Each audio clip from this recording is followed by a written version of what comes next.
İnsanın əvvəlcə Allahın tək ilah olduğunu, bütün gücün ona aid olduğunu, ondan başqa heç bir varlığın zərər və ya fayda təmin etməyə gücü çatmayacağını səmimi təsdiq etməsi lazımdır. Bu həqiqətləri qəti olaraq təsdiq edən insan artıq yalnız Allaha qulluq edir və ona heç bir şeyi ortaq qoşmur.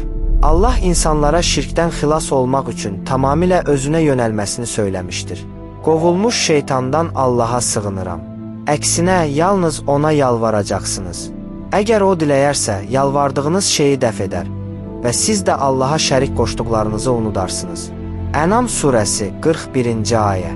Şirkdən təmizlənib yalnız Allaha yönələn insanın yaşadığı əsaslı dəyişiklik əvvəlcə qəlbində yaranar. Şirkdən xilas olan adam tamamilə fərqli bir düşüncə və məntiqə sahib olar. Əvvəllər öz istək və arzuları ya da bəzi cahil adətlərə görə davam etdirdiyi həyatını artıq yalnız Allahın razılığına görə davam etdirər.